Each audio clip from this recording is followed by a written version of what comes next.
সুন্দর, তাকে দেখলে যে কোনো জীবই ভুলে যায় না। শুধু নদিয়া নগর নয়, যে কোনো ব্যক্তি তিনি যেখানে গিয়েছে সেখানকার লোকই ভুলে গেছে, বিভোর হয়ে গেছে তার নাম দেখে।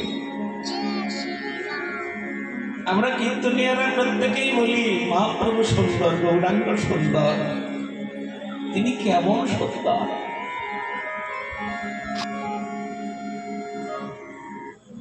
জাগতিক জগতে অনেক তো সুন্দর ব্যক্তি আছে, তাই না? নেই? কত রাজপুত্র কত সুন্দর দেখতে হয়, তাই না? এমনি জগতে অনেক মানুষ দেখতে খুব সুন্দর, কিন্তু তাদের সঙ্গে কি আমার ভগবান গৌরহরি তুলনা করা চলবে না? জাগতিক জগতের যত সুন্দরী ব্যক্তি থাক না কেন, যত সুন্দরী লোক থাক না কেন, তাকে দেখলে সবাই ভুলবে না। দুজন, চারজন, পাঁচজন ভুলতে পারে, কিন্তু সবাইকে ভুলে যাবে সে যত সুন্দরী হোক। কিন্তু আমার গৌরাঙ্গ সুন্দর, এমন সুন্দর তাকে যে দেখে সেই ভুলে যায়। মানুষ তো ভুলে যায়,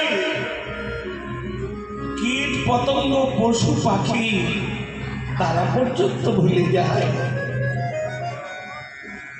তার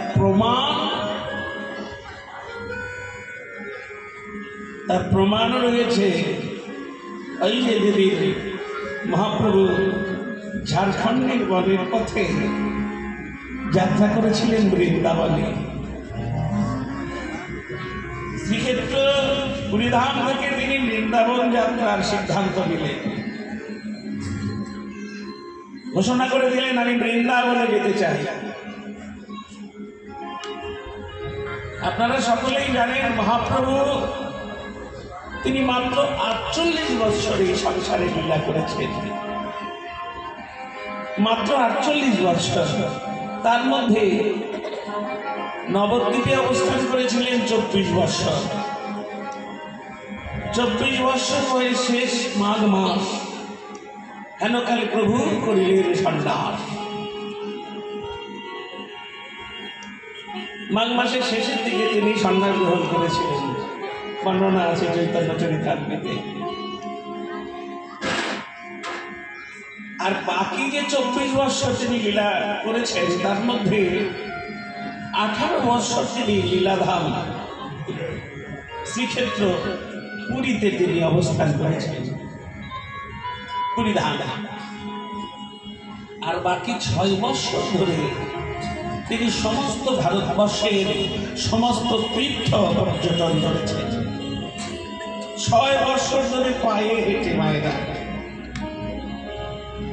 এখনকার মতো তখন গাড়ি ঘোড়ার ব্যবস্থা ছিল না। এখন তো বৃন্দাবনে আপনারা সহজে যেতে পারবেন, কিন্তু তখনকার দিনে এই ব্যবস্থা ছিল না। তখন এই বাংলার মানুষও প্রতি বৎসর মহাপ্রভুকে দর্শন করতে পুরীধামে যেত। সেই পুরীধামে যাওয়া মানে সেই 1 মাস ধরে যেতেই লাগবে। আর এখন 24 ঘন্টায় আপনারা চলে যেতে পারবেন পুরীতে। আর তখন 1 মাস ধরে যেতে হতো পুরীতে, হেঁটে পায়ে হেঁটে পদব্রজে। চৈতন্য মহাপ্রভু তাই করেছেন, পদব্রজে তিনি 6 বৎসর ধরে সারা ভারতবর্ষের সমস্ত তীর্থ তিনি ঘুরেছেন।